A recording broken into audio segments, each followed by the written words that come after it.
Arestado magtiyuhing riding in tandem na namaril ng isang security guard sa Quezon City. Ang mga suspect nakipaghabulan pa sa pulis. Ang nahulikam na insidente sa pagtutok ni EJ Gomez.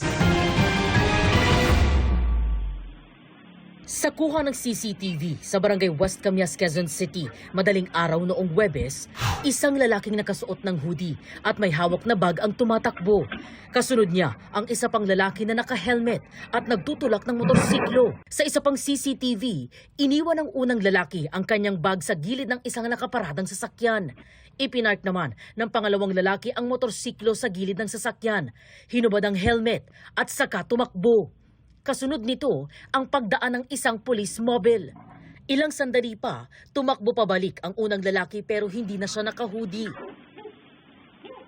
Bumalik rin ang pangalawang lalaki at muling nagsuot ng helmet. Hinabol sila ng isang pulis. Sumunod ang police mobile. Ayon sa pulisya, suspect ang dalawang lalaki sa pamamaril sa isang security guard.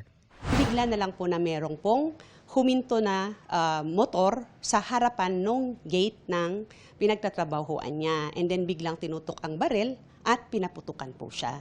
Ang driver ng motorsiklo ang gunman base sa pahayag ng biktima. Nakita raw niya ang mga suspect na lumiko sa sumunod na kanto. Sakto naman na dumaan ang police mobile.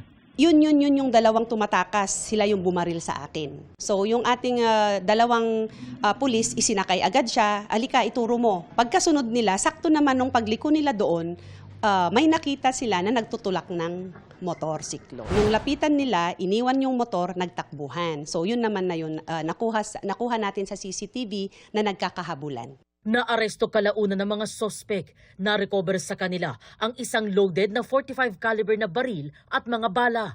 Nakumpiska rin ang isang cellphone at 30,000 pesos cash. Bumiyahe mula Leyte ang mga suspect na magtiyuhin pala, isang araw bago ang pamamaril. Hindi rin kanila ang baril at motor. Kaya ka na po, Basan. No comment.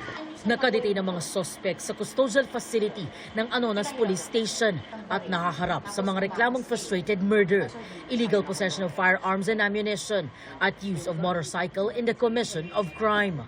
Para sa GMA Integrated News, EJ Gomez, Nakatutok, 24 Oras.